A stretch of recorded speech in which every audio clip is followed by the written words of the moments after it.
सफल होगी तेरी आराधना।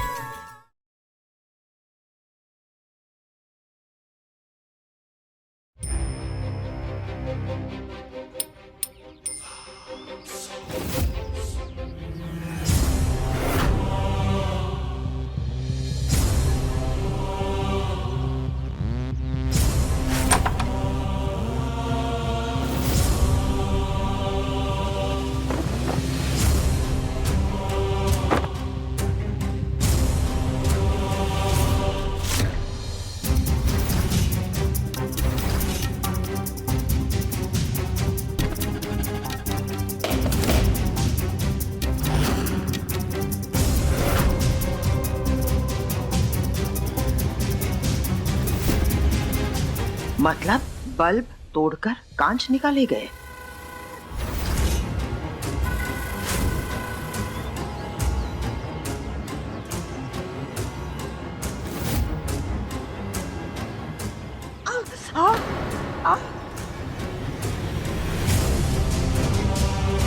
मांझे का ये हिस्सा तो बहुत तेज है। मतलब देवी का आराधना को नुकसान पहुंचाने की पूरी कोशिश कर रही थी, लेकिन माधव बीच में आ गया।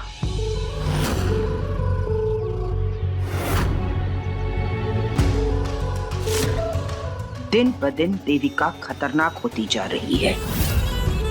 अब हम चुप नहीं बैठ सकते हैं। भले हमारा सच सबके सामने आ जाए, लेकिन देविका का सच माधव के ठीक होते ही हम उसके सामने जरूर लेकर आएंगे। हाँ देविका, अब तुम नहीं बच सकती।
इंजेक्शन रेडी रखो, क्विक।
डॉक्टर, इनका बीपी लो हो गया और धड़कन भी धीमी हो गई है।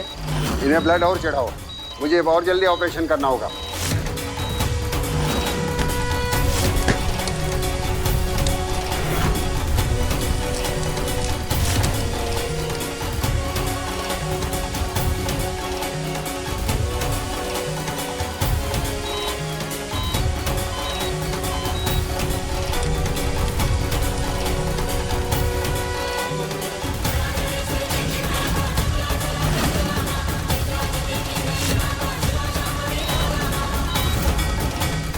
देवी माँ, मुझे ये संकल्प पूरा करने की शक्ति दीजिए ताकि मैं अपने सुहाग को बचा सकूं।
देविका,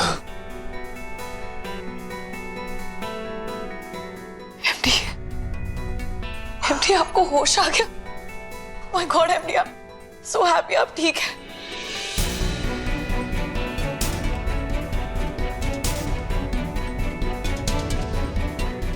जस्ट मैं 2 मिनट में आती हूँ फ्रेश होके, ठीक है? आप इनका ध्यान रखिए।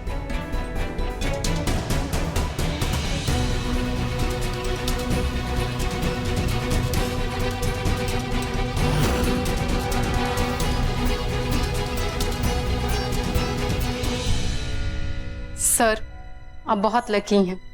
ऑपरेशन के वक्त आपकी हालत बहुत खराब थी, लेकिन उनकी कठिन परीक्षा और पूजा ने आपकी जान बचा ली।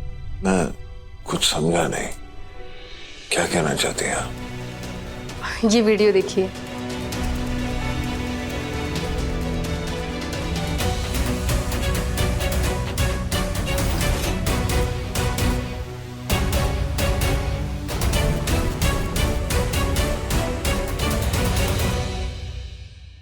मेरी फ्रेंड वहां पर थी, उसने ही मुझे ये वीडियो भेजा है।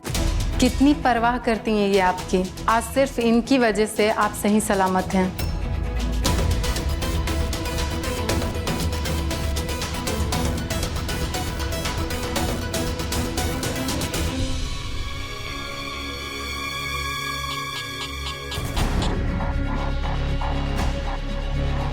और जैसे मैंने बताया था, एग्जैक्टली जाके पेशेंट को वैसे ही बताना और ये वीडियो दिखा देना, समझी?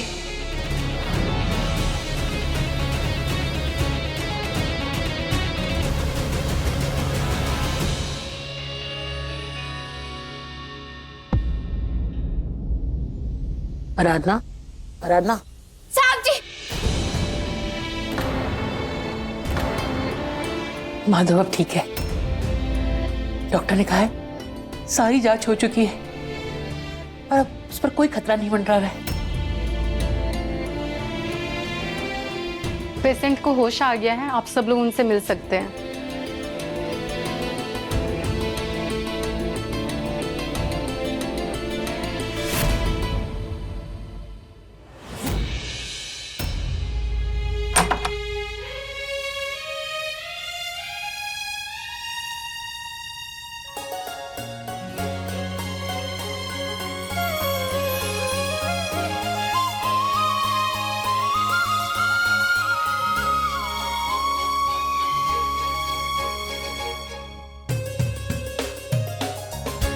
शुक्र है भगवान का, तू ठीक हो गया।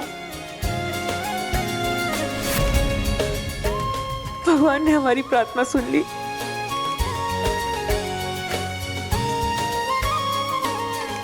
आती, आप सही कह रहे हैं। किसी की प्रार्थना और अफज की वजह से भगवान ने मुझे बचा लिया।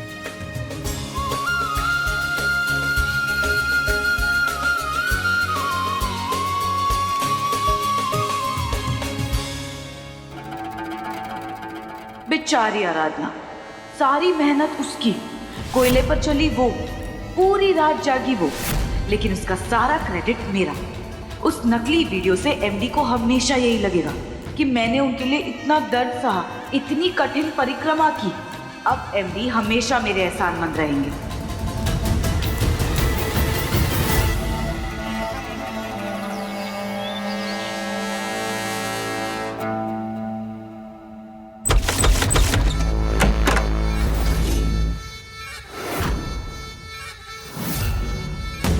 जानते थे हम, अच्छी तरह से जानते थे कि तुम हॉस्पिटल में झूठ बोल रही थी।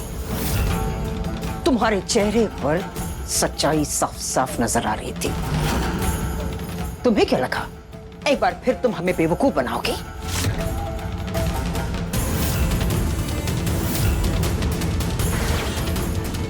ये रहा तुम्हारे कारनामों का सबूत। इस चरखी के साथ तुमने छेड़छाड़ की थी ना, और आराधना को नुकसान पहुंचाने के लिए इस मांझे को तुमने तेज किया था ना। लेकिन तुम्हारे प्लान का शिकार हमारा भाई बना। वो मर सकता था वो देविका। जब तक बात हम दोनों के बीच की थी हम चुप थे। अगर तुम हमारे परिवार को या हमारे भाई को नुकसान पहुंचाने की कोशिश भी करोगी ना, तो हम बर्दाश्त नहीं करेंगे। आराधना बिल्कुल सही कह रही थी कि तुम किसी बात को लेकर नहीं रुकोगी, लेकिन हम जाकर माधव से तुम्हारी सच्चाई के बारे में जरूर बताएंगे। उसके बाद हमारे बारे में चाहे किसी को भी तुम जाकर बता सकती हो, हमें कोई फर्क नहीं पड़ेगा। समझे? पता था, मुझे पता ही था कि आज नहीं तो कल ना आप अपनी बात से मुकरेंगे। मुझे हराने के लिए आप खुद की परवाह भी नहीं करेंगी, क्योंकि इतना ईगो जो है आपके अंदर। मैदान के अंदर एक और खिलाड़ी कैसे बर्दाश्त कर सकती हैं आप? इसीलिए ना आपका ये मुंह परमानेंटली बंद रखने के लिए ना मेरे पास भी एक परमानेंट इलाज है। रुकिए।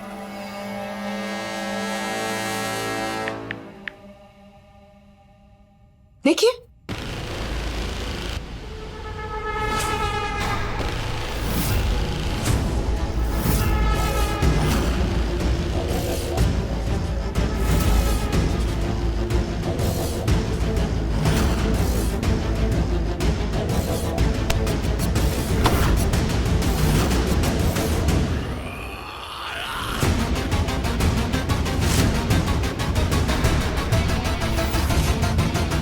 अब क्या करूं? आपसे टक्कर ले रही हूं ना मैं, तो होमवर्क तो टाइम से करके ही आना होगा मुझे। और वो क्या कहते? बाप शेर तो बेटा सवा शेर। और आपका बेटा आर्यन, अरे उसकी तो शक्ल पे उसका पूरा कैरेक्टर लिखा हुआ है। इसीलिए तो पहले से ही ना मैंने उस पे नजर रखी हुई थी।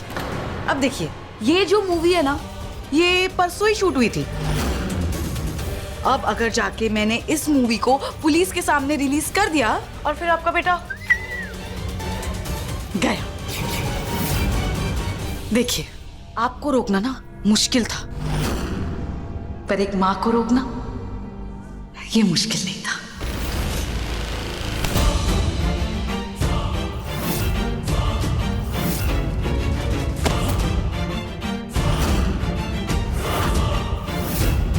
मेनका कभी किसी पर हाथ नहीं उठाती, लेकिन अगर बात उसके बच्चों पर आ जाए ना, तो ये मेनका किसी को जिंदा नहीं छोड़ती।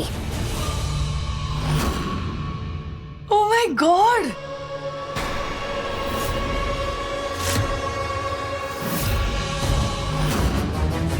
मौत का डर है किसे? कमजोर तो आप हैं, क्योंकि आपके पास खोने के लिए ना बहुत कुछ है, लेकिन मेरे पास तो कुछ है ही नहीं।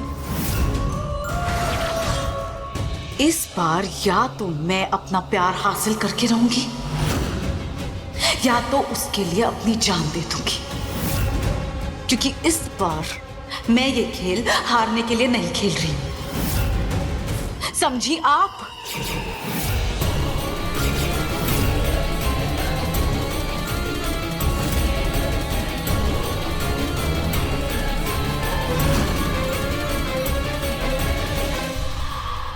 इसीलिए आपसे कह रही हूं, ये जो आपके इतने इमोशंस है ना, उन्हें थोड़ा काबू में रखिए और अपनी बात पे टिकिए, वरना नुकसान तो आपका होगा, मेरा नहीं।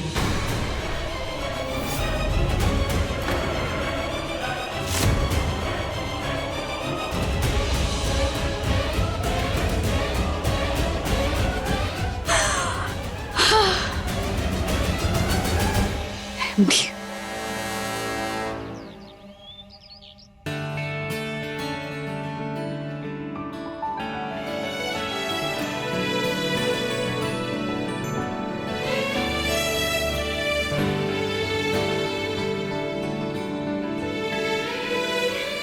चलो विनायक, नहाने का टाइम हो गया।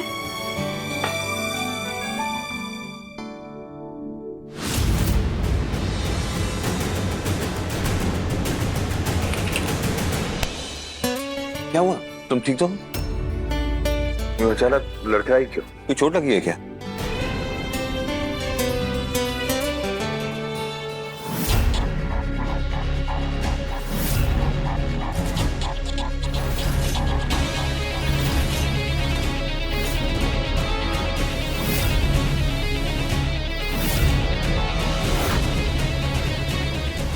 साहब जी वो मैं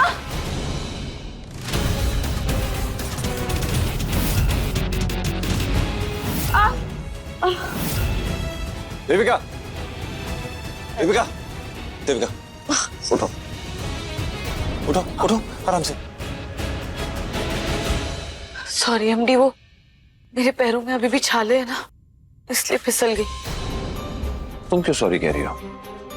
अगर सॉरी होना है तो इस बात के लिए हो कि तुम यहाँ चल रही हो, यहाँ खड़ी हुई हो, तुम्हें तो आराम करना चाहिए। तुम एक काम करो, मेरा सहारा लो, और पैरों पे ज्यादा प्रेशर मत डालो, ठीक है? MD, पर अभी तो आप भी ठीक नहीं हो, मैं कैसे? मैं बिल्कुल ठीक हूँ, तुम अपनी फिक्र करो।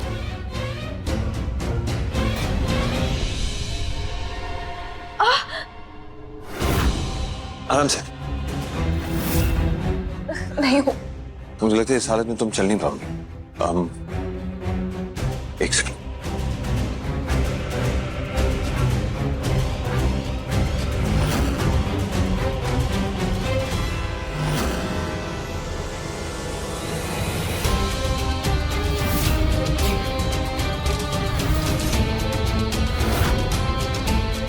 देखती जाओ आराधना, मैं कैसे तुम्हारी नाक के नीचे से माधव को अपना बना लूंगी और तुम कुछ नहीं कर पाओगी।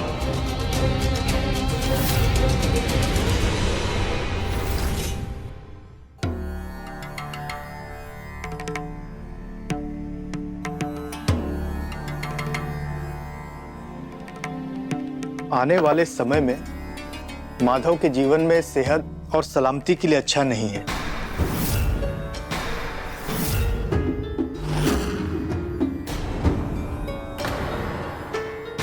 क्योंकि इनका जो मंगल है वो बेहद कमजोर है और शुक्र सप्तम भाव में है।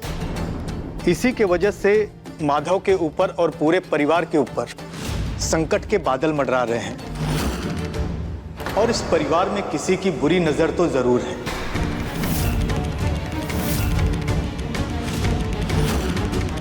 इसीलिए सबसे पहले इनके बेटे विनायक पर जान का खतरा हुआ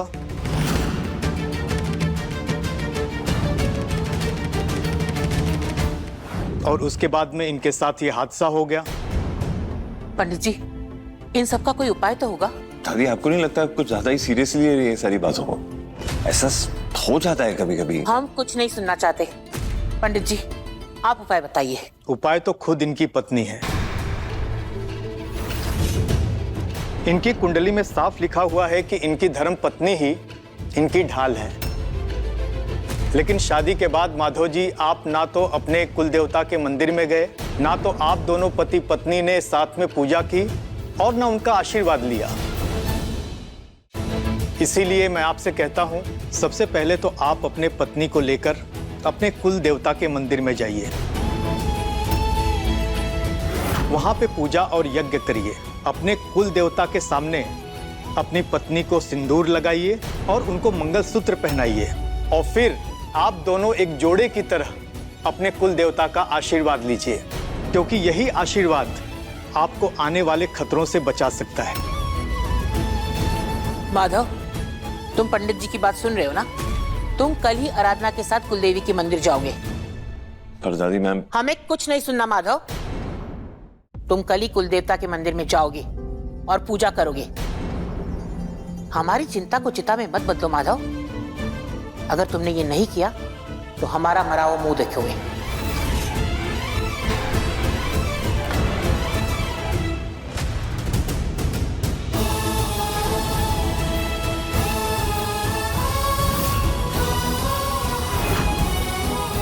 अगर एमडी आराधना के साथ चले गए तो मेरा प्लान फेल हो जाएगा। मुझे एमडी को रोकने के लिए कुछ करना होगा। एमडी,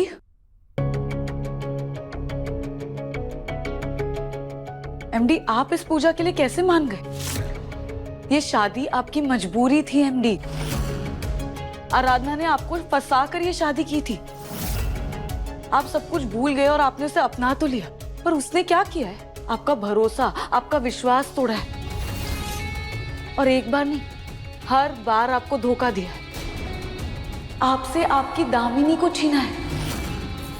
विनायक को चोट पहुंचाने वाली थी वो। उसने मेरे खिलाफ भी ना आप सबके दिमाग में और दिलों में जहर घोल दिया, बट इट्स ओके। आप उस लड़की को ना घर से बाहर निकालने वाले थे, पर आप दादी की वजह से रुक गए, और आज अब दादी के कहने पर फिर से उसे मंगलसूत्र पहनाओगे, फिर से उसकी मांग में सिंदूर भरोगे आप? एमडी, आप कहते थे कि रस्मों का महत्व तब होता है जब उसे पूरे दिल से, पूरी श्रद्धा से निभाया जाए। दिखावे के लिए की गई रस्में ना रिश्तों को और इंसान को खोखला बना देती है। फिर आप इस दिखावे में कैसे आ गए एमडी? नहीं एमडी, आप ऐसा नहीं कर सकते। ये गलत है एमडी। आप आराधना के साथ मंदिर नहीं जा सकते हैं। आप उस लड़की को अपनी पत्नी नहीं मान सकते एमडी।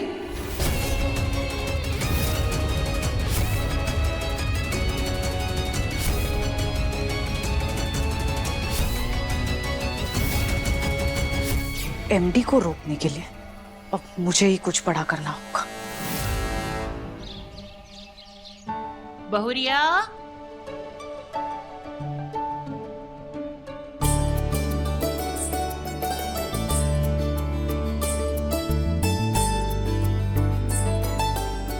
जीती रहो, खुश रहो।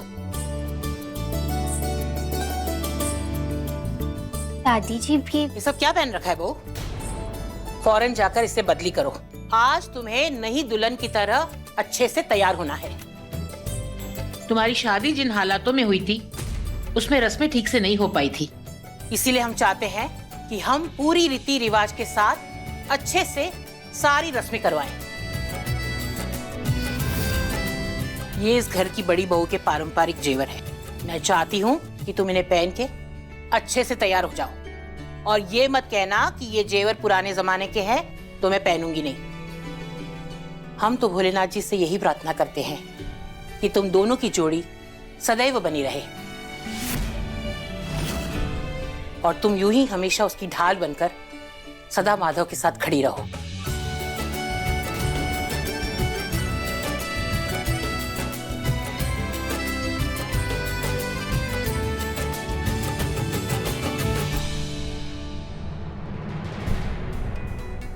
आपसे आपकी दामिनी को छीना है, ये गलत है एमडी। आप आराधना के साथ मंदिर नहीं जा सकते हैं। आप उस लड़की को अपनी पत्नी नहीं मान सकते एमडी। एमडी, इधर उधर कहाँ देख रहे हो? आपका प्यार यहाँ है। एमडी मैं हूँ।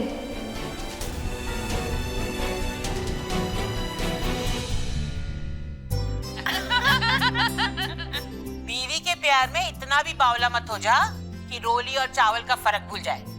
पहले अच्छी तरह से सारी रस्में निभा ले, फिर बीवी को निहारते रहना।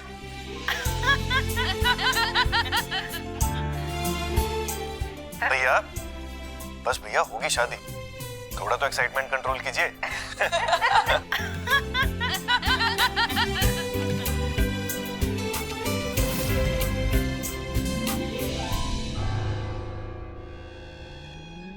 MD I am so sorry, मैं आपको अपसेट नहीं करना चाहती थी। घर में जो चल रहा है, दामिनी दी के कातिल को सजा मिलने के बजाय उन्हें उनकी जगह दी जा रही है। मेरा मन काफी उदास हो गया था, पता नहीं क्यों बहुत अकेला अकेला फील कर रही थी मैं। दामिनी दी की बहुत ज्यादा याद आ रही थी मुझे, बस इसीलिए मैं ये वीडियोस देख रही थी।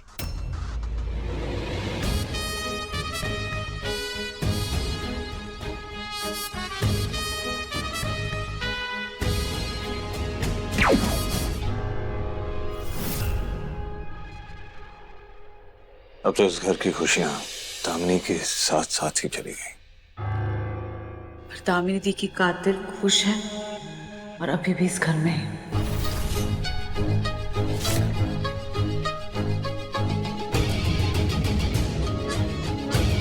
मेरी चाल काम की या फेल हो गई?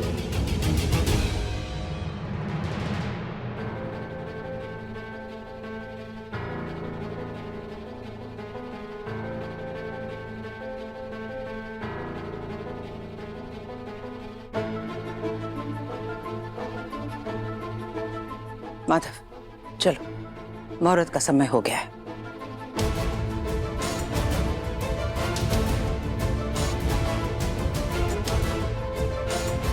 नहीं,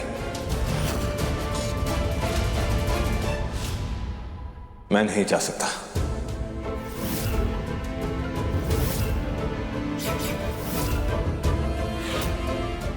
ये दिखावे की पूजा और ढोंग के लिए मैं रस्में नहीं निभा सकता। क्या कहा तुमने माधव? तुम क्यों नहीं जाओगे? सच ही तो कह रहा हूं दीदी, और आप भी अच्छी तरह जानती हैं कि मैं इस रिश्ते को मानता नहीं।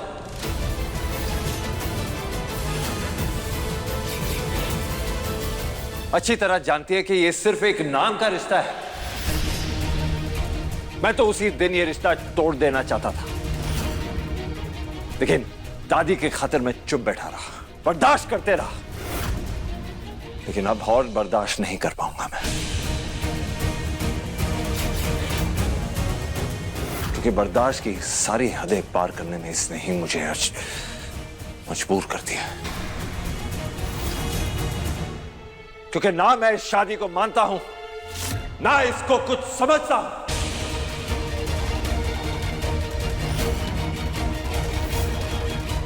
तो दोबारा इसे सिंदूर और मंगलसूत्र क्यों पहनाऊं मैं? कुल देवता के सामने इसे अपनी पत्नी क्यों मानूं मैं?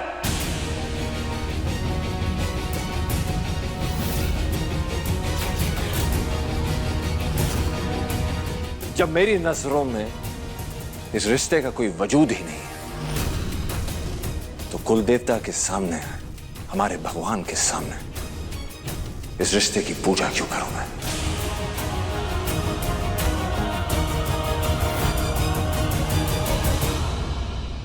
लेकिन माधव, पिछली बार जब आराधना के साथ वो हादसा हुआ था, तब बिना किसी सबूत के तुमने उसकी बात मान ली थी ना? तुम उसके लिए खड़े भी हुए थे। ऐसी रक्षा की तुमने आराधना की जैसे एक पति अपनी पत्नी के लिए करता है। और सबके सामने तुमने यही कहा था ना कि आराधना तुम्हारी पत्नी है। मैं आप सबके सामने आराधना को अपनी पत्नी के तौर पे अपनाता हूं।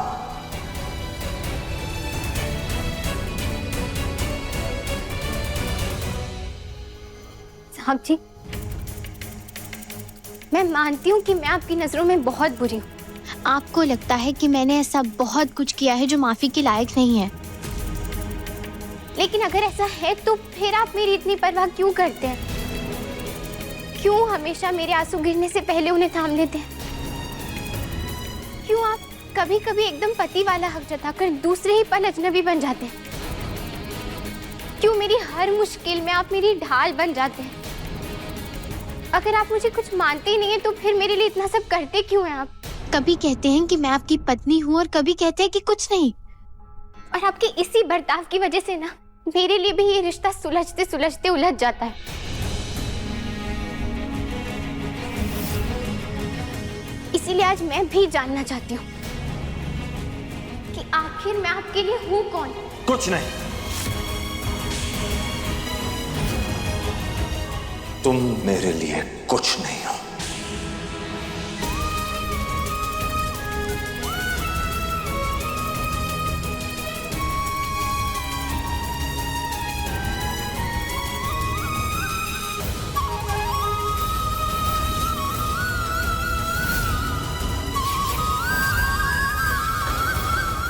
हाँ, तुम सही कहती हो। दरअसल गलती तो मेरी ही है। इस रिश्ते में मैं ही क्लैरिटी नहीं दे पाया हूं।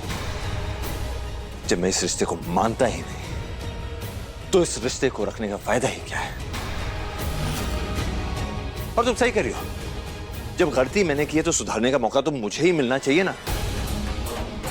जिस रिश्ते को माना नहीं जाता ना, उस रिश्ते की जरूरत भी नहीं होती आराधना पाटिल। इसलिए आज मैंने फैसला कर लिया है कि मैं तुम्हें तलाक दूंगा।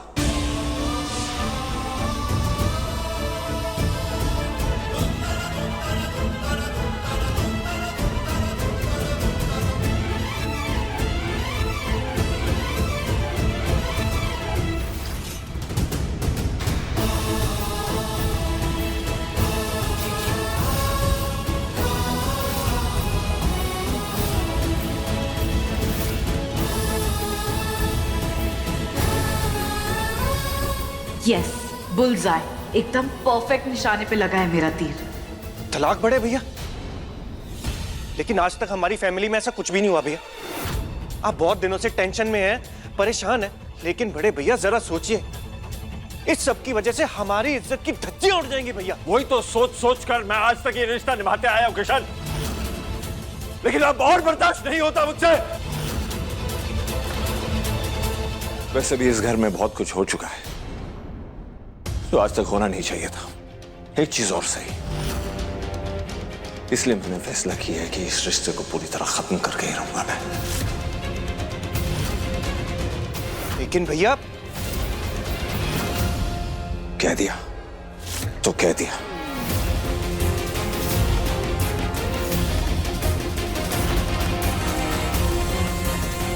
देखो आराधना, जितनी जल्द इस कड़ी को हम तोड़ देंगे ना, उतना ही हम दोनों के लिए बेहतर होगा।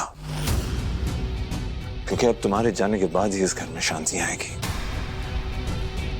तो प्लीज हमें शांति से जीने दो।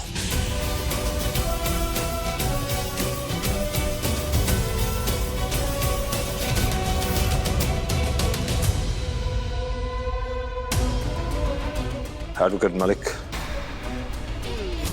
आराधना और मेरे डिवोर्स पेपर्स की तैयारी कीजिए।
माधव, तुम्हारा दिमाग खराब हो गया है क्या? प्लीज दीदी, मेरा सर दर्द हो रहा है। जो फैसला मैंने लिया है बहुत सोच समझ के लिया है, और इससे मैं पीछे हटूंगा नहीं। सोच समझ कर लिया है तुमने या फिर गुस्से में आकर? दादी का क्या? वो तो निकल चुकी है कुल देवी के मंदिर के लिए। क्या जवाब दोगे तुम उन्हें? दादी को मैं संभाल लूंगा, उसकी फिक्र आप मत कीजिए। लेकिन मेरा फैसला बदलने नहीं वाला। मैं आराधना को तलाक देकर ही रहूंगा दीदी।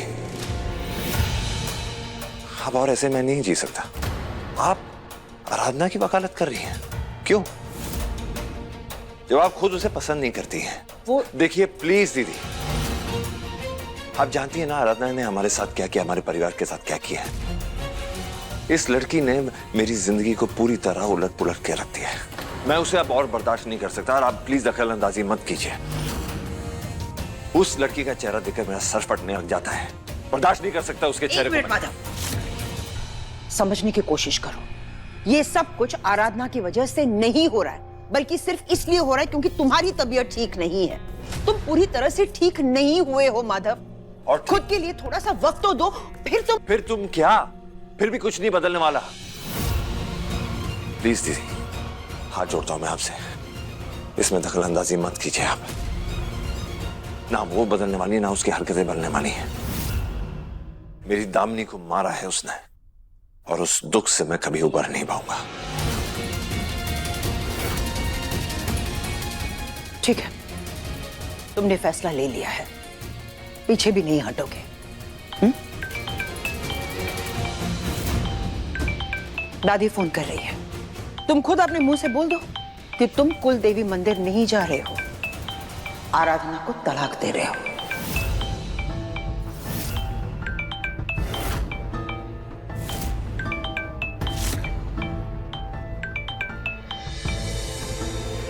बोल दो। माधव, हम आधे रास्ते पहुंच चुके हैं, तुम लोग निकले हो या नहीं? दादी वो, अरे बाकी बातें बाद में करना, जल्दी से मंदिर पहुंचो, पूजा का मुहूर्त शुरू होने वाला है। क्या हुआ, चुप क्यों हो गए? बताया क्यों? बता दूंगा, सही वक्त पे सब कुछ बता दूंगा। और वैसे भी मेरी जिंदगी है, मेरे फैसले हैं, आपको इससे क्या लेना देना? आप दखल अंदाजी मत कीजिए।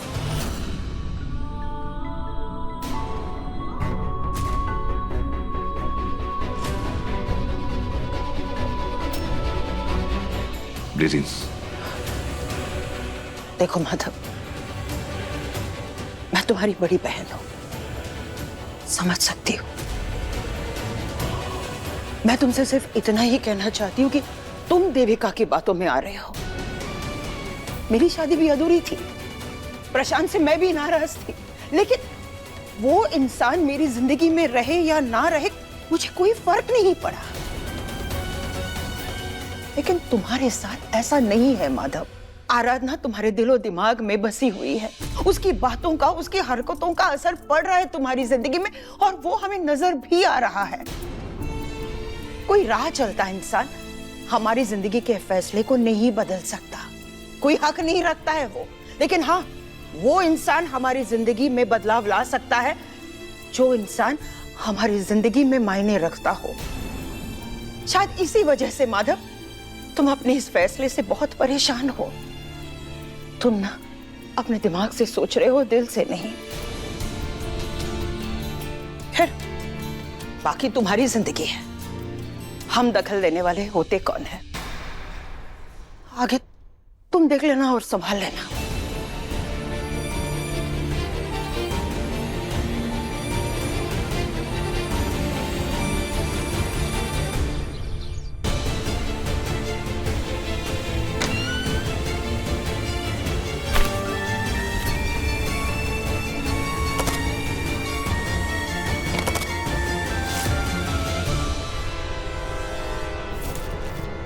एमडी, क्या हो गया आपको? अब ठीक है? वो बस थोड़ा सर फटा जा रहा है और चक्कर आ गया, पता नहीं क्या हो रहा है मुझे। आप यहाँ आइए, बैठिए, मैं दे देती हूँ।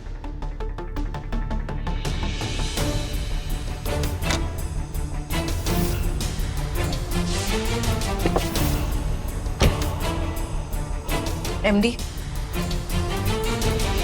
प्लीज आप ना शांत हो जाइए। डॉक्टर ने आपको स्ट्रेस लेने से मना किया है।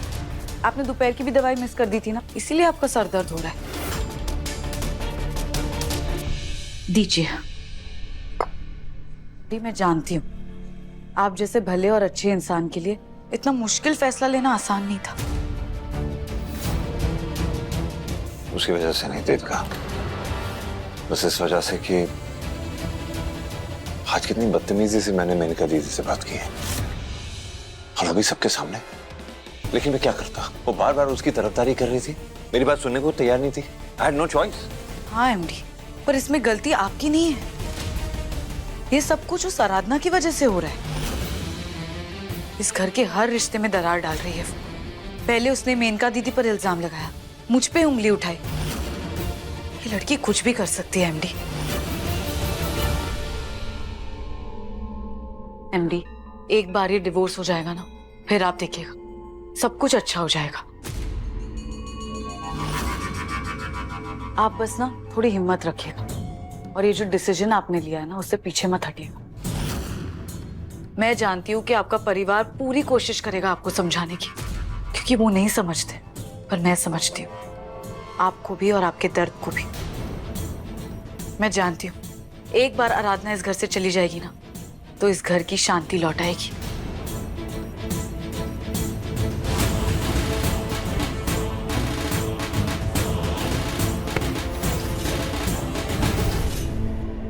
Thank you Devika, thank you so much. कितना सोचती हो ना तुम हमारे बारे में, लेकिन सच में तुम्हारी ये बातें सुनकर ही मेरा सर दर्द थोड़ा कम हो गया है। कितनी फिक्र है तुम्हें मेरे विनायक की, इस घर की। तुमसे थैंक यू कहना चाहता हूँ, so thank you. I know कि दादी ने बहुत कुछ कहा है तुम्हें, लेकिन फिर भी तुम्हें बुरा नहीं लगा, तुम यहीं रुकी हो, और आज तुम्हारी प्रार्थनाओं की वजह से मैं भी ठीक हूं।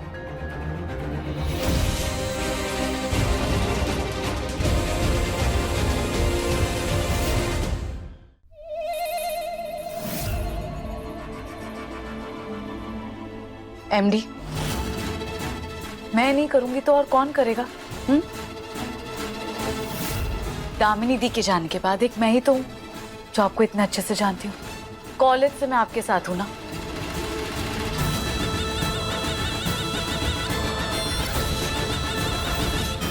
ये कल के आए लोग क्या जाने कि माधव दास है कौन, पर देविका जानती है कि उनके एमडी है कौन। मैं आपकी आंखों में पढ़ सकती हूँ, आपकी आपकी तकलीफ, सब कुछ। और मैं जानती हूँ कि आपका ये जो फैसला है ना, बिल्कुल सही है। और हाँ, मैं आपसे ये वादा कर रही हूँ, जब तक आप बिल्कुल ठीक नहीं हो जाते ना, मैं कहीं नहीं जाऊंगी।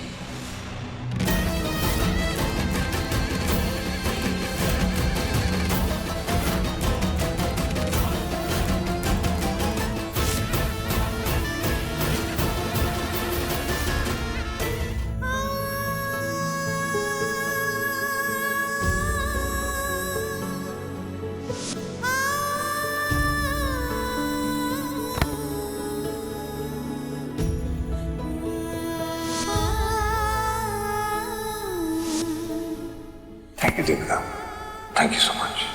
आज मैंने फैसला कर लिया है कि मैं तुम्हें तलाक दूंगा। देख लिया सब कुछ?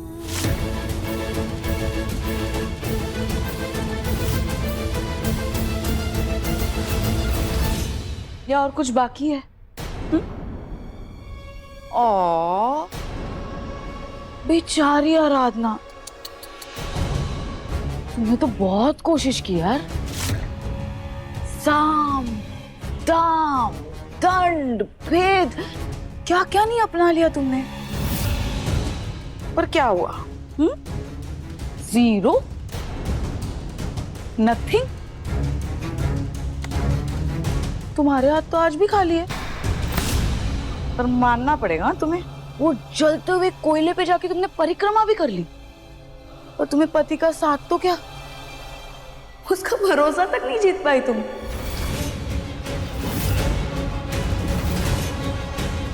मिली तो तुम्हें सिर्फ और सिर्फ नफरत। एमडी ना अब सिर्फ मुझे अपना मानते हैं, सिर्फ मुझ पे यकीन करते हैं वो। और बहुत जल्द ना मैं भी उन्हें अपना बना ही लूंगी।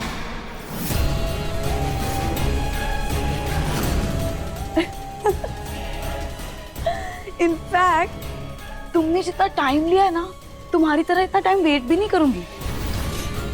शायद शादी तक का भी वेट नहीं करूंगी मैं।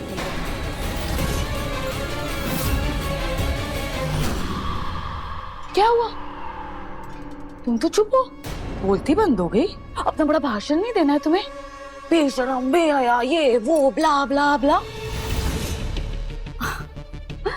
चलिए स्मार्ट हो तुम। वैसे भी अब बोल के फायदा क्या है, सब कुछ तो हो गया है ना। तुम ना एक काम करो, वो जो डिवोर्स पेपर्स आएंगे ना, उस पे चुपचाप साइन कर दो और इस घर से बाहर चली जाओ। तुम भी खुश और हम भी खुश।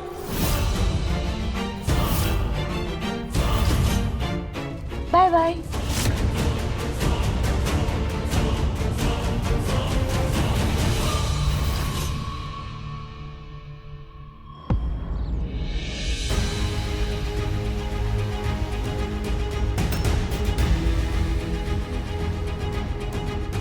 दीदी आप ही समझाइए ना बड़े भैया को, हम दादी को क्या जवाब देंगे? दादी तो उसकी भी है किशन। जब उसने फैसला ले ही लिया है तो क्या समझाए? जब सुनने के लिए तैयारी नहीं है तो समझाने का क्या फायदा? और मॉम, बड़े मामा ने एकदम सही डिसीजन लिया है। फाइनली इस घर में सब सही हो रहा है।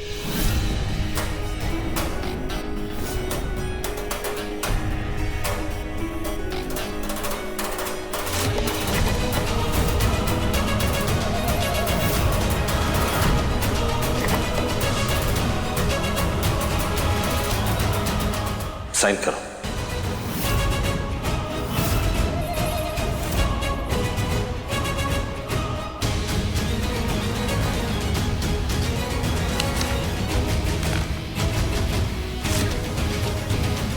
एमडी ना अब सिर्फ मुझे अपना मानते हैं और बहुत जल्द ना मैं भी उन्हें अपना बना ही लूंगी।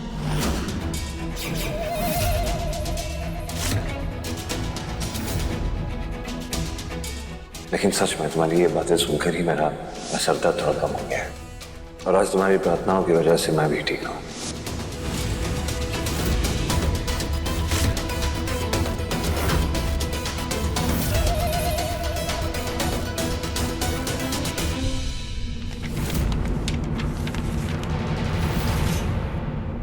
मैं आपको तलाक नहीं दूंगी।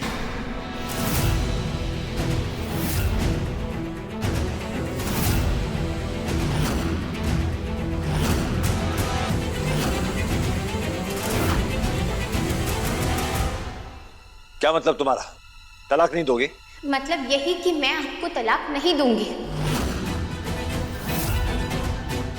और मैं इन कागजों पर दस्तखत नहीं करूंगी।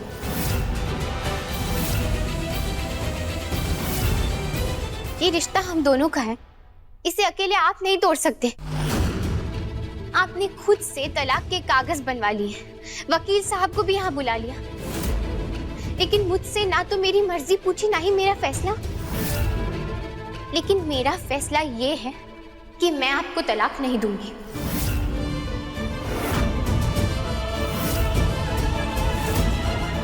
और मेरी मर्जी के बगैर आप भी मुझे तलाक नहीं दे सकते।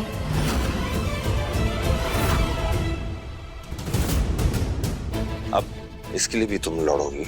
मैं आपसे लड़ना नहीं चाहती हूँ, लेकिन अगर आप मेरे पास और कोई रास्ता नहीं छोड़ेंगे ना तो मुझे यही रास्ता अपनाना पड़ेगा। लेकिन इतना जरूर तय है कि मैं आपको तलाक नहीं दूंगी।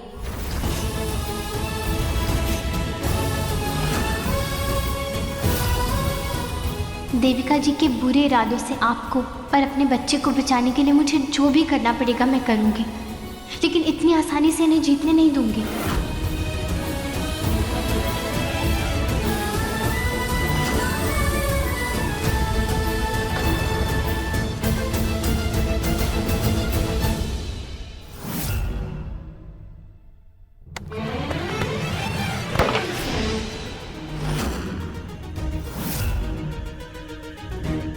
दीदी सही कहती है, तुम पूरी तरह मेरे दिल और दिमाग में हावी हो चुकी हो। दिन रात तुम्हारे बारे में ही सोचता रहता हूं मैं। सिर्फ यही सोचता हूं कि कैसे तुम्हें और दर्द दूं, अपना बदला कैसे पूरा करूं। जो दर्द मैं हर रोज हर पल महसूस करता हूं, उसका एहसास मैं तुम्हें कैसे दिलाऊं, क्योंकि मेरे दिल में तुम्हारे लिए सिर्फ और सिर्फ नफरत है आराधना। इतनी नफरत करता हूं मैं तुमसे कि रोज सुबह जब अपनी आंखें खोलता हूं ना, तो बस यही उम्मीद रखता हूं कि तुम्हारी शक्ल मुझे ना दिख जाए। तुम्हें अवॉइड करने के लिए अपने घर से भागने के बहाने ढूंढते रहता हूं ताकि तुम्हारी शक्ल ना दिखे मुझे, क्योंकि मुझे तुम्हारी शक्ल में सिर्फ झूठ और फरेब दिखाई देता है। जब मैंने अपनी नफरत बयां करने में कोई कसर नहीं रखी, फिर भी तुम मुझे छोड़ना नहीं चाहती, इस रिश्ते को छोड़ना नहीं चाहती हो। तुम पत्नी बनने का शौक है मेरी कि इतने गुस्से और बेइज्जती के बाद भी ये घर नहीं छोड़ना चाहती है, मेरा साथ नहीं छोड़ना चाहती हो तुम। क्या ऐसा तो नहीं कि ऐश की जिंदगी की ऐसी लत लग गई है तुम कि कुछ भी बर्दाश्त कर सकती हो तुम? ऐसी जिंदगी जी सकती हो अगर तिल तिल तुम्हें रोज मरना भी पड़े, फिर भी तुम मेरा साथ नहीं छोड़ोगी? बोलो।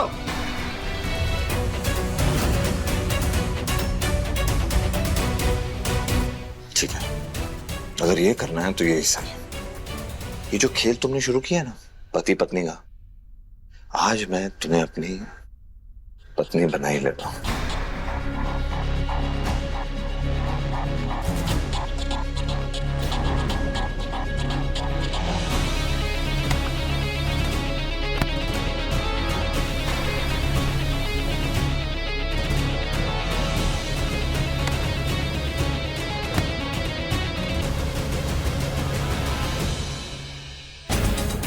क्या हुआ?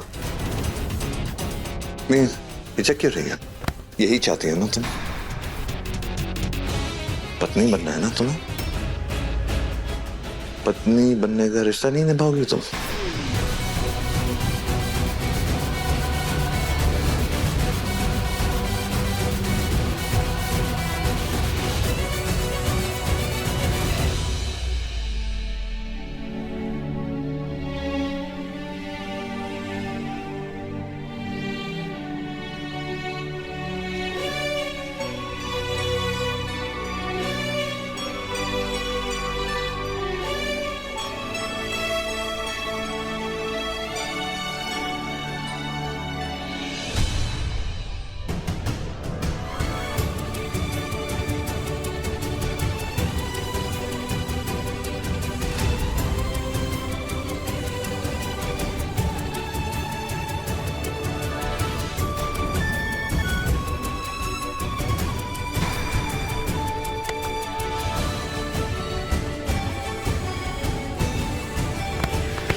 नहीं, मैं होश में नहीं हूं।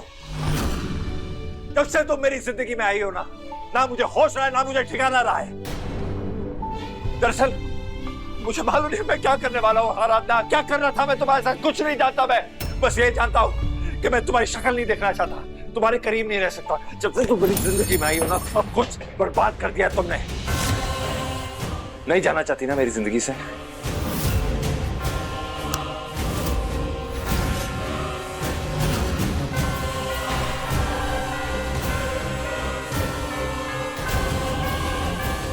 नहीं रहना है ना तुम्हें दूर मुझसे? नहीं दे सकती ना तुम तलाक मुझे? अगर मैं तुम्हें हर्ट नहीं कर सकता ना तो मैं ही चले जाता हूँ यहाँ से।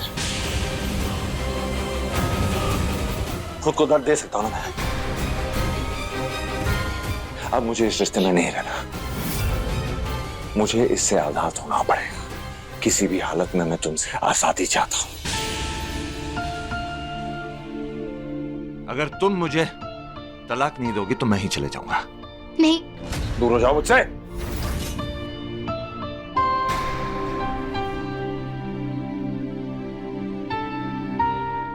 नहीं दोगे ना तलाक मुझे? ठीक है, तो कहीं के साथ खत्म कर देना।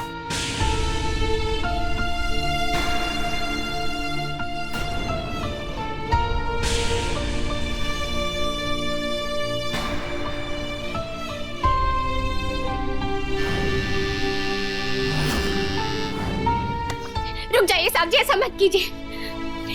रुक जाइए, आप ऐसा नहीं कर सकते, मैं बोल रही हूँ ना, रुकिए। आज ऐसा ही होगा आराधना, कुछ भी हो जाए लेकिन मैं तुम्हें जीतने नहीं दूंगा। या तो तुम मुझे तलाक दोगी या तो आज मैं अपनी जान लेकर लाऊंगा। साहब जी ऐसा मत कीजिए, रुक जाइए, आप खुद को ऐसे तकलीफ मत दीजिए, रुकिए। मैं दूंगी आपको तलाक।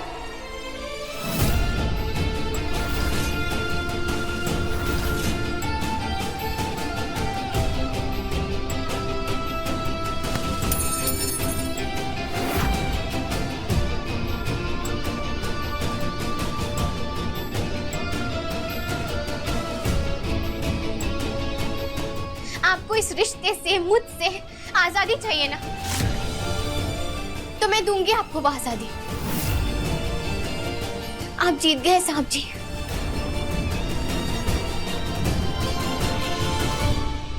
मैं दूंगी आपको तलाक।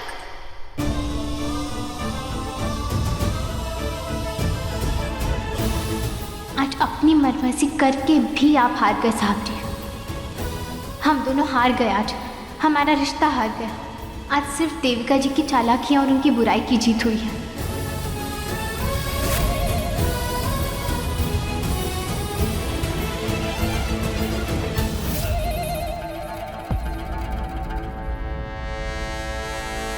फैंटास्टिक।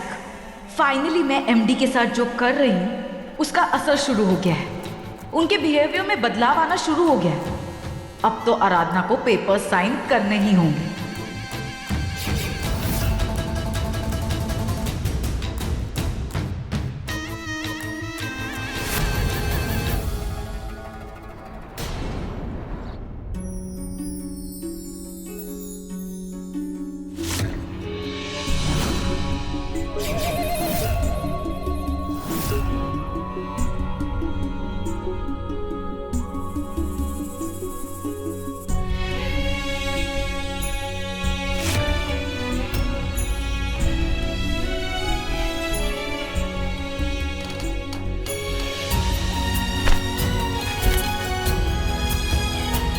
ये लीजिए सर, आपकी कॉपी।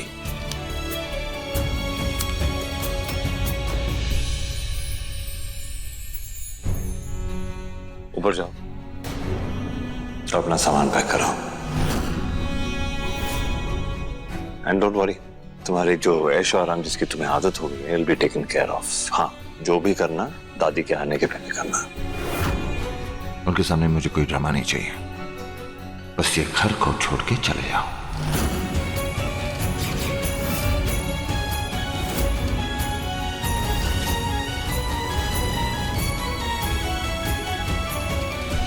घर छोड़कर चली जाऊं?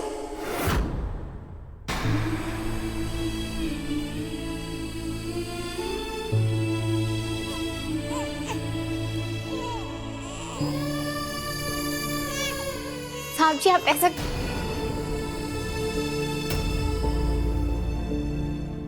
ये आपने ऐसा कभी नहीं कहा था कि इस तलाक के बाद मुझे घर छोड़कर जाना होगा। अगर मैं चली गई तो विनायक का क्या होगा?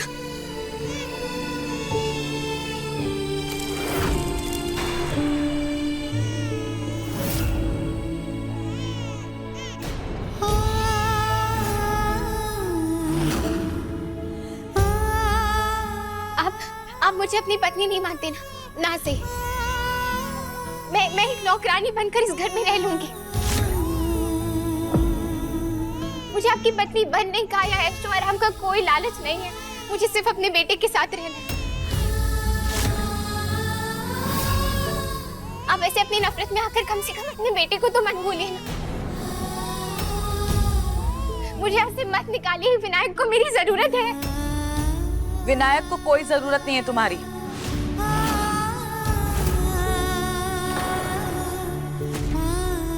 विनायक के पापा और उसकी मासी है, मैं उसका ख्याल रखूंगी। इस औरत के पास मैं विनायक को नहीं छोड़ सकती, कभी नहीं। मुझे यहाँ से मत निकालिए साहब जी। मुझे कम से कम विनायक के लिए मुझे यहाँ रहने दीजिए। तलाक से आप मुझसे अपनी पत्नी होने का हक छीन सकते हैं, लेकिन कम से कम विनायक की माँ होने का दर्जा मुझे। विनायक की माँ तुम नहीं हो।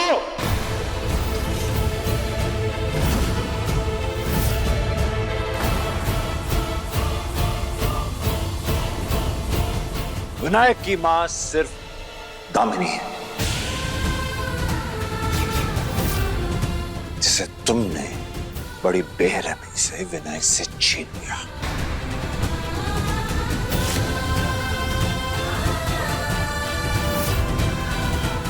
विनायक की फिक्र करने की कोई जरूरत नहीं है। ये विनायक का पूरा खानदान उसके साथ है, उसका परिवार उसके साथ है। कल तक का समय है तुम्हारे पास आराधना। जितना वक्त विनायक के साथ तुम गुजारना चाहती हो गुजार सकती हो, उसके बाद दफा हो जाओ।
विनायक, मुझे माफ कर देना। मैं अपना वादा पूरा नहीं कर पाऊंगी। तुम्हारे साथ मैं हमेशा यहाँ पर नहीं रह पाऊंगी। तुम्हारी रक्षा नहीं कर पाऊंगी मैं। तुम्हारी माँ हार गई। मैं तुम्हारे पापा को ना सच नहीं दिखा पाई। तुम्हारी वजह से मैं यहाँ पर आई थी विनायक, और आज तुम्हारे लिए मुझे यहाँ से जाना पड़ेगा। हो सके तो अपनी माँ को उसकी कमजोरी के लिए माफ कर देना।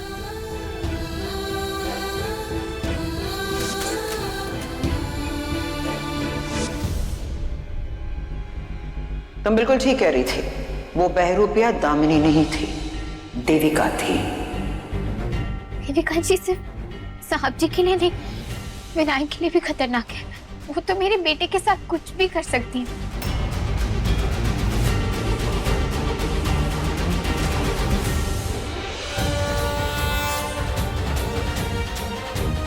हमारे साथ हमारा गांव, हमारा घर और हमारे गणपति बाप्पा सब आए हैं और परदेश में यही हमारी रक्षा करेंगे। जैसे मेरे दादू ने मुझे ये बाप्पा दिए थे ना अपने आशीर्वाद के रूप में, वैसे मैं तुम्हारे लिए भी एक बाप्पा बनाऊंगी विनायक। और उनके जरिए मेरा प्यार, मेरा आशीर्वाद और बाप्पा की रक्षा का कवच ना हमेशा तुम्हारे साथ रहेगा।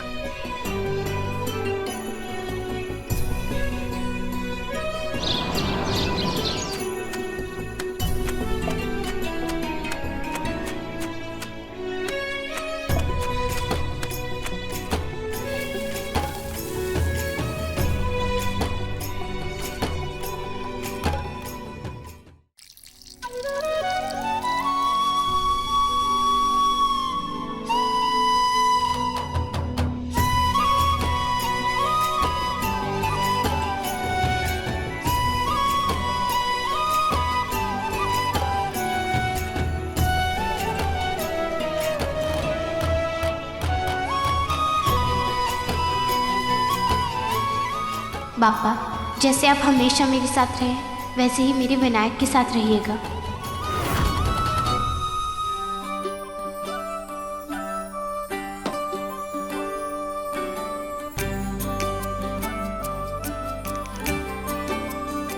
हमारे यहाँ ना बाप्पा की स्थापना सबसे पहले करते हैं। मैं आपको यहाँ इस घर में स्थापित कर रही हूँ बाप्पा। आप हमेशा मेरे विनायक के साथ रहिएगा।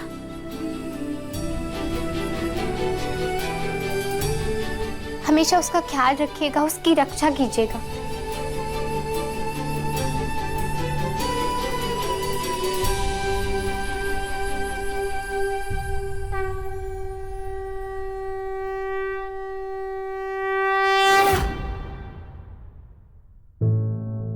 सर, मैडम के लिए कार आ गई है।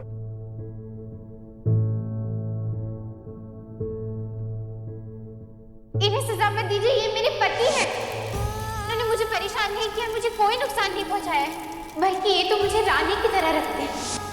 मुझे जरा सी खरोच भी आ जाए ना तो ये पूरा घर सर पर उठा लेते हैं। अब एक और शब्द नहीं कहेंगे आप। मेरे साथ तो आपको जो करना था वो आपने कर लिया, लेकिन अब मैं आपको साहब जी का नाम बदनाम करने नहीं दूंगी।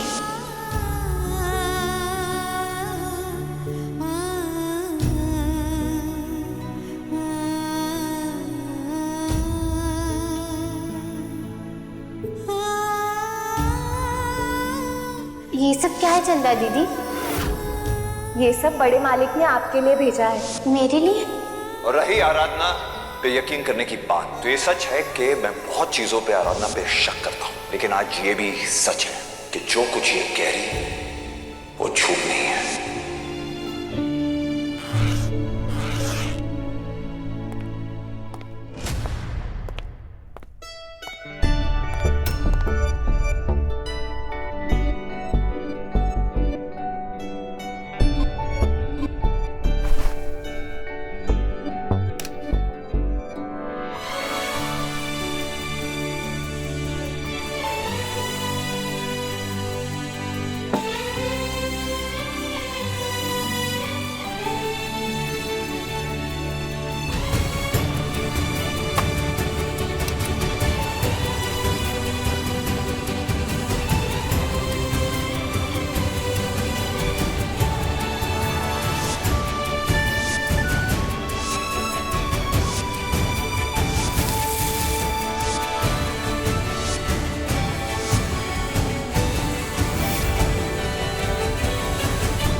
विनायक तुम्हारा बेटा नहीं है और ना तुम उसकी मां हो। तुम सिर्फ उसकी सरगेट हो, जिसने चंद पैसों के लिए अपनी कोख को गिरवी रख दिया था।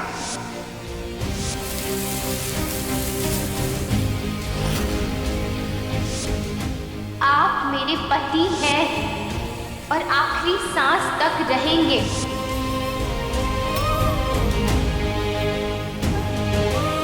मैं तुम्हारे सामने ना परफ्यूम नहीं लगाऊंगा, ये लो। बल्कि मैं ना आज के बाद परफ्यूम ही नहीं लगाऊंगा।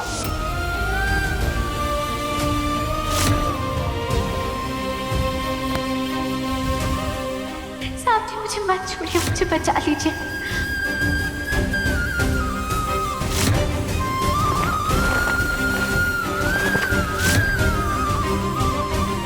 एक बात मुझे समझ नहीं आ रही आराधना, कि डिवोर्स पेपर साइन करने के बाद तुम सिंदूर क्यों लगा रही हो? क्योंकि मैं तलाक में नहीं मानती। हमारे यहाँ 7 फेरों का रिश्ता जन्मों का रिश्ता होता है, ऐसे एक कागज के टुकड़े पर नहीं टूट सकता। और मैंने उन कागजों पर दस्तखत सिर्फ और सिर्फ आपकी तसल्ली, आपकी खुशी, आपकी सेहत के लिए किए हैं, क्योंकि मैं आपको तकलीफ में नहीं देख सकती।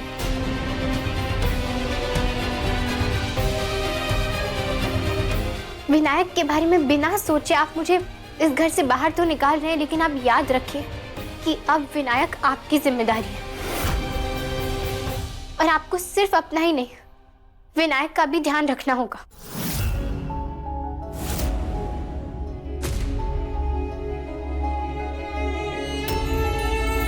मैंने विनायक के लिए यहाँ बाप्पा को स्थापित किया है। आप ध्यान रखिएगा कि वो हमेशा उसके ही पास रहे।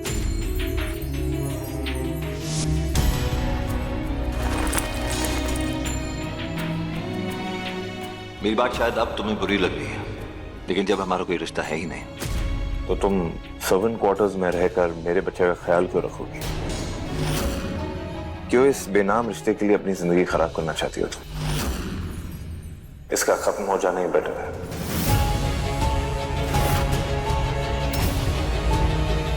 और ये फैसला जो मैंने लिया है, ये सिर्फ मेरे परिवार या विनायक के लिए नहीं है, ये फैसला तुम्हारे लिए भी अच्छा है। वो तो समय बताएगा साहब जी। और एक माँ के लिए अपने बच्चे का ध्यान रखना कभी भी समय या अपनी जिंदगी बर्बाद करना नहीं हो सकता है। और ये बात सिर्फ एक माँ समझ सकती है, क्योंकि एक माँ ही अपने बच्चे को सांसें देती है, उसे इस दुनिया में लाने के लिए 9 महीने तक अपनी कोख में रखती है, अपनी खून से सींचती है। ये रिश्ता सिर्फ एक माँ और उसका बच्चा ही समझ पाता है। और एक माँ चाहे कहीं भी हो ना, उसका रिश्ता कभी नहीं टूटता।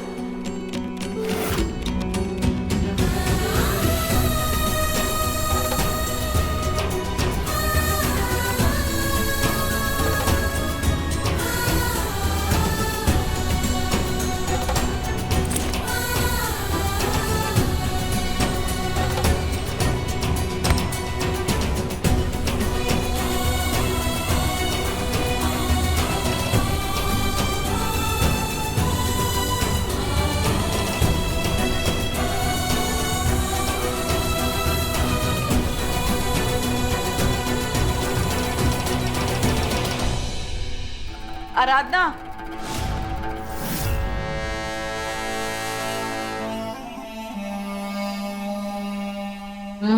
ये लो तुम्हारे गणपति बप्पा। ये तुम्हारी रक्षा नहीं कर पाए तो किसी और को क्या बचाएंगे?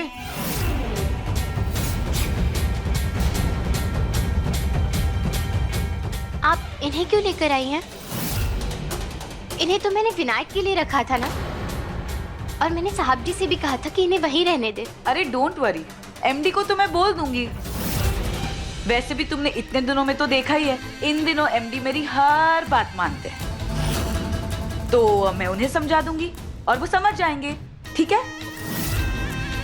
इन्हें तुम अपने साथ ले जाओ, क्योंकि ये एमडी और विनायक की रक्षा नहीं कर पाएंगे।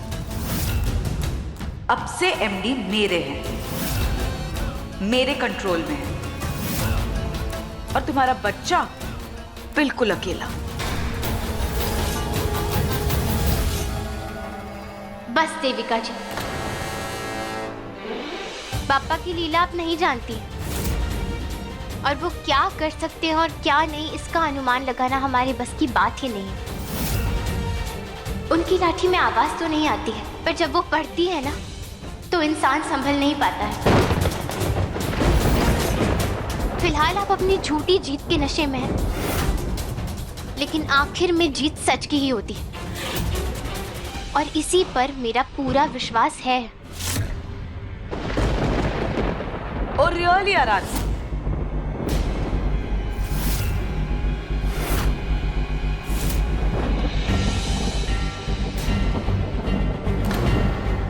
आराधना तुम तो बिल्कुल सही थी ना, तो फिर तुम्हें क्यों नहीं बचाया तुम्हारे पप्पा ने? क्यों तुम्हें इस घर से बाहर निकलवा दिया? देखो, अपने आप को झूठी तसल्ली देना बंद करो और अपनी हार मान लो। ये तो समय ही बताएगा देविका जी कि कौन जीता है और कौन हारा है।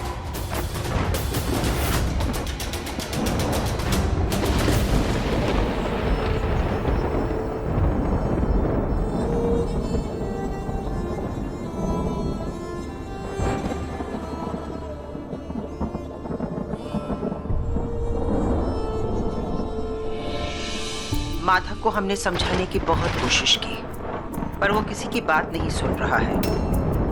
हमें लगता है कि देविका ने उस पर जादू कर रखा है।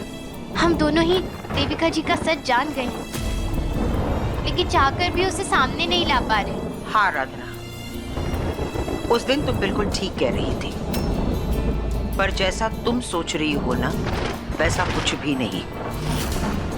एक बहन अपने भाई को बचाने के लिए किसी भी हद तक जा सकती है, लेकिन चुप रहना एक माँ की मजबूरी है। मैं आपकी मजबूरी समझ सकती हूँ,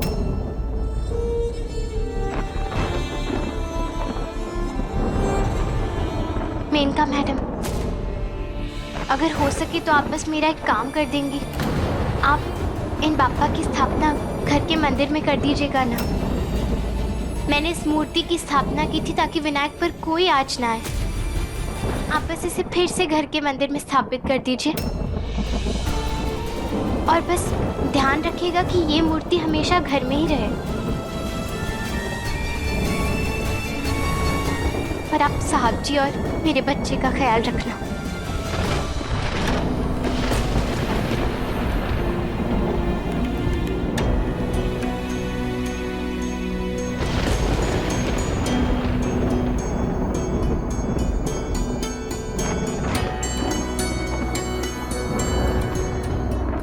वाह, क्या बात है। वैसे आप कब से भगवान वगैरह में मानने लग गई? अच्छा, उस आराधना ने आपको ये मूर्ति दी होगी ना? कहा होगा कि मंदिर में जाके रख दीजिए, क्योंकि मैंने तो उसे ये मूर्ति वापस दे दी थी। पता नहीं क्या लगता है इस लड़की को कि इससे सब ठीक हो जाएगा। कुछ ठीक नहीं होने वाला, सब बकवास है। रमेश जी, आज के बाद इन गणपति की पूजा हमारे बाकी देवी देवताओं के साथ पूरी शुद्धि और श्रद्धा से होगी। पंडित जी को कह दीजिए।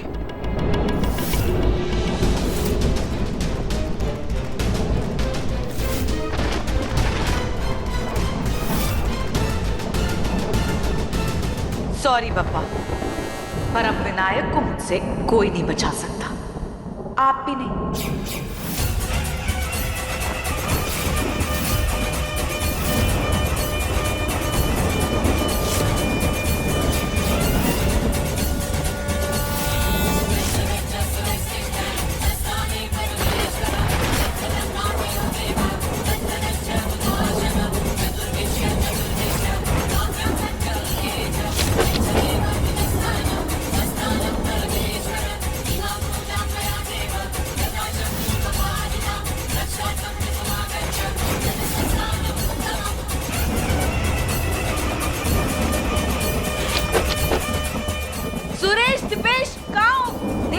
दरवाजा बंद करो ना, जाके खिड़की बंद करो, जाओ।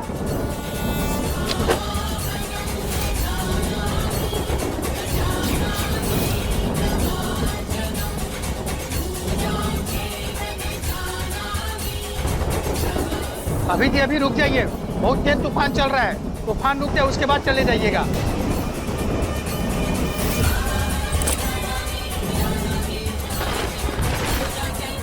ये लोग भी ना कोई काम ठीक से नहीं करते।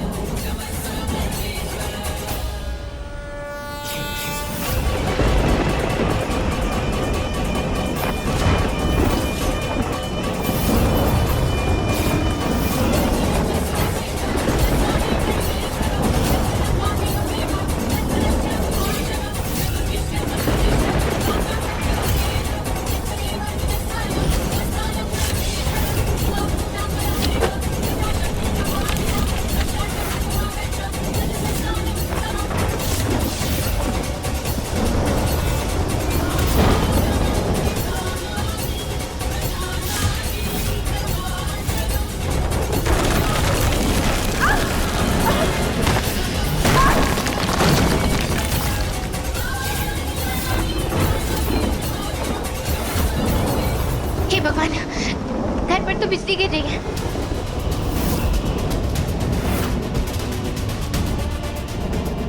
विनायक!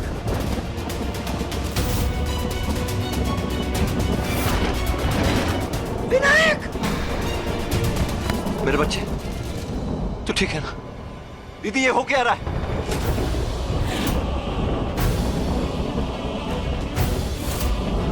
देविका! एमडी! देविका!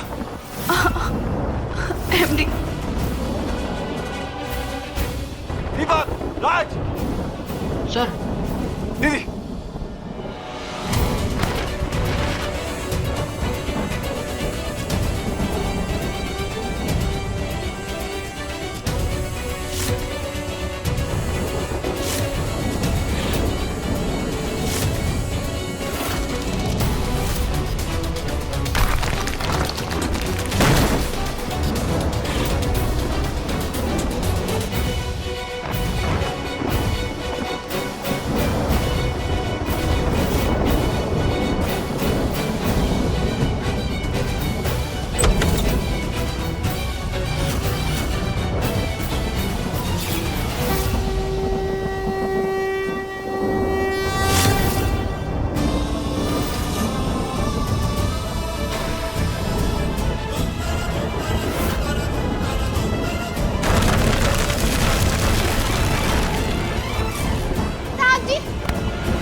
उठो, लगी तो नहीं ना?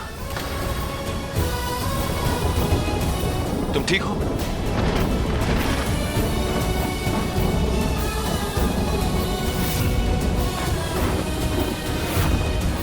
आराधना, तुम्हें तो चोट लग गई है और खून भी बह रहा है।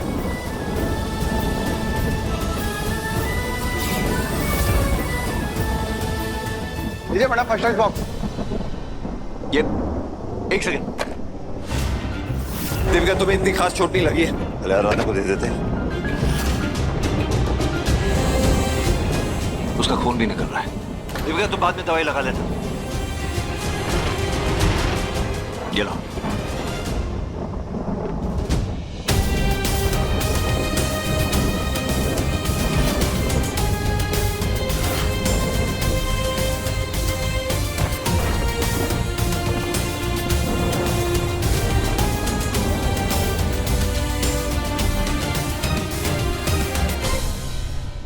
आराधना, कहाँ जा रही हो तुम?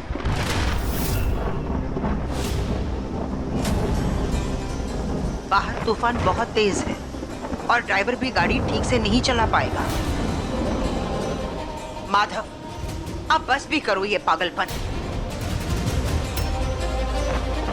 दीदी, अगर इसे जाने में कोई प्रॉब्लम नहीं है तो आप इसे क्यों रोक रही हैं? अभी फिर से ना इस तूफान का बहाना लेके यहाँ रुक जाएगी। देविका, ये कोई बहाना नहीं है, ये हकीकत है।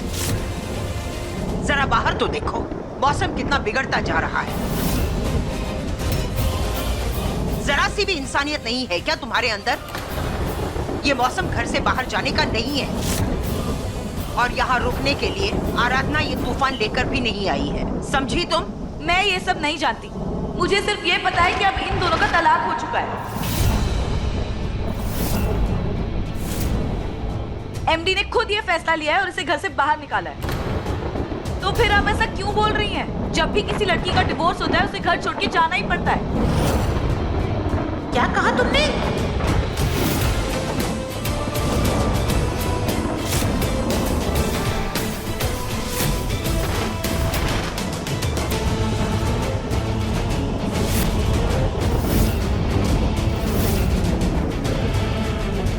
डिवोर्स यानी तलाक?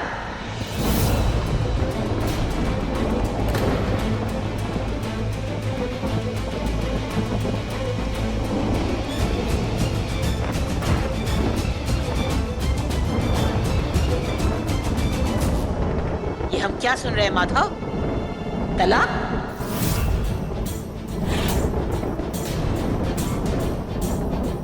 दादी, आप और यहाँ? नहीं, मतलब हमारा मतलब है कि इस तूफान में आप यहाँ कैसे पहुँच गई? आप ठीक तो है ना? तुम्हें अगर हमारी तकलीफ की फिक्र होती ना मेनका, तो तुम ये तमाशा रोक देती। क्यों नहीं रोक पाई ये तमाशा? अरे एक दिन हम घर के बाहर क्या चले गए, तुम लोगों ने तो घर की सारी काया ही पलट कर रख दी। हमें तो जब माधव ने कहा कि वो पूजा के लिए नहीं आ सकता, तभी हम समझ गए कि घर में कोई बहुत बड़ा तमाशा हो रहा है। हम तो आने वाले थे, लेकिन अगर बिना पूजा किए आते तो और बड़ा अपशकुन होता। देखो, अनर्थ होते होते रह गया, घर की छत गिर गई, फिर भी सब बच गए। एक दिन में तूने इतना सब कुछ कर दिया, इतना बड़ा फैसला ले लिया। मुझसे बात करना जरूरी नहीं समझा? ये फैसला एक दिन में नहीं हुआ दादी, और ऐसे फैसले एक दिन में लिए भी नहीं जाते हैं। जिन हालातों में हमारी शादी हुई है दादी, उसके बाद भी मैं इस रिश्ते को एक और मौका देने की पूरी कोशिश कर रहा था। मजबूरी में की गई शादी के बावजूद मैंने निभाने की कोशिश की, लेकिन ये लड़की उसके लायक ही नहीं। अरे आप तो जानती नहीं इसने क्या क्या किया है हमारे साथ। दामिनी की जान ले ली, हमारे परिवार को खत्म करने की कोशिश की है, सब कुछ तबाह करके रख दिया इसने, लेकिन अब और बर्दाश्त नहीं होता है मुझसे। इस रिश्ते में एक पल भी और रह नहीं पाऊंगा मैं, और अगर ये लड़की कुछ देर और रही ना तो मैं नहीं बचूंगा, मेरा परिवार नहीं बचेगा। अरे मैं तो उसी दिन इसे निकालने वाला था इस घर से, लेकिन आपकी खातिर मैं रुक गया। ये बेमतलब का रिश्ता मैं और नहीं निभा पाऊंगा दादी। आप ही कहती है ना कि घर का मुखिया हूं मैं, और खुद से पहले अपने परिवार के बारे में सोचना चाहिए।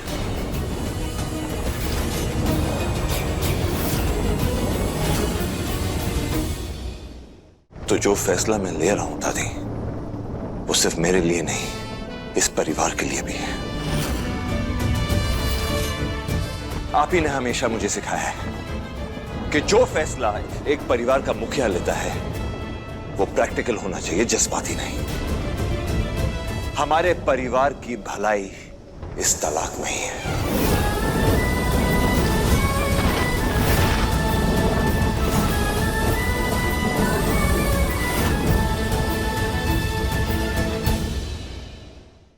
अपने पसंदीदा शो के फुल एपिसोड देखने के लिए अभी डाउनलोड करें दंगल प्ले ऐप।